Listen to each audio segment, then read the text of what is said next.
I'm searching for justice in the heights of power. Where are you, huh?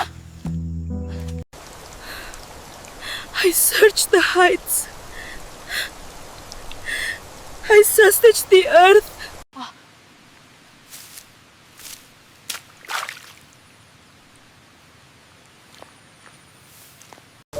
Is justice deaf? Or just blind to people like me?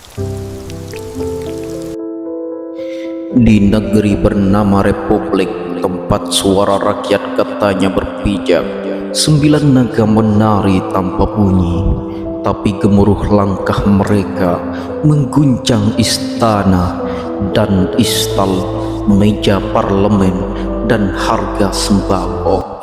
Mereka bukan raja, bukan pula dewa. Mereka tak ikut pemilu, tapi setiap presiden tahu kepada siapa harus menyembah.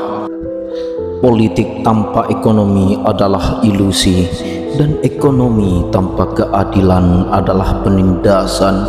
Itulah yang dikatakan oleh Soekarno. Demokrasi di Indonesia hari ini adalah panggung teater. Rakyat memilih, elit yang menikmati.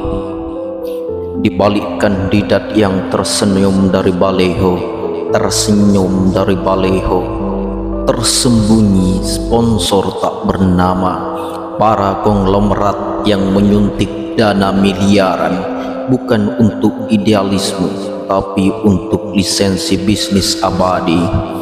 Para naga tak perlu duduk di kursi DPR, cukuplah mereka duduk di kursi direksi dan komisaris. Mereka tak perlu bikin undang-undang, cukup panggil menteri lewat pesan singkat, cukup buat parpol jadi boneka dari uang. Oligarki adalah bentuk kekuasaan di mana segelintir orang paling kaya mengendalikan segala aspek kehidupan, dari harga pangan hingga arah politik negara. Bahkan di tengah bencana, naga tetap kenyang. Saat pandemi melanda, mereka yang menguasai rumah sakit dan obat-obatan. Saat resesi tiba, mereka membeli tanah rakyat dengan murah, lalu menjualnya kembali lewat proyek IKN dan reklamasi. Mereka berdiri di tengah 3 sumber kekuasaan: ekonomi, media, dan politik. Ekonomi memberi kuasa atas harga dan lapangan kerja. Media memberi kuasa atas opini dan persepsi. Politik memberi kuasa atas hukum dan impunitas. Inilah trinitas kekuasaan modern yang tak bisa dikalahkan hanya dengan suara pemilu. Hingga rakyat dalam cengkraman, keadilan sosial bagi seluruh rakyat Indonesia telah menjadi komoditas elit, kata Tuan Balaga. Di pasar, rakyat membeli mie instan buatan naga pertama. Di TV, mereka menonton berita yang dikendalikan naga kedua.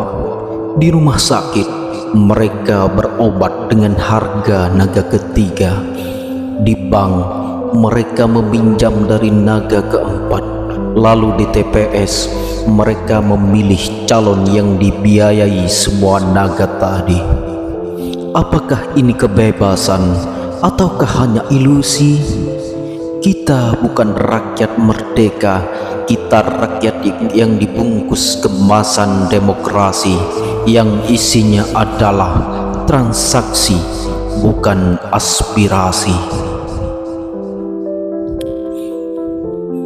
Akhir kata melawan bayangan, kebenaran itu milik semua orang, yang membungkamnya adalah ketakutan. Melawan naga tak bisa dengan pedang, tapi dengan kesadaran kolektif, dengan pendidikan politik, dengan media alternatif, dengan gerakan yang tak bisa dibeli dan tak mau diam. Karena sejatinya naga hanya bisa hidup dalam gelap, dan tugas kita adalah menjadi cahaya. Meskipun kecil, ia bisa menyalakan ribuan obor lain. Salam dari suara yang tak dibayar, salam dari rakyat yang masih percaya Indonesia bisa lebih merdeka. Amin.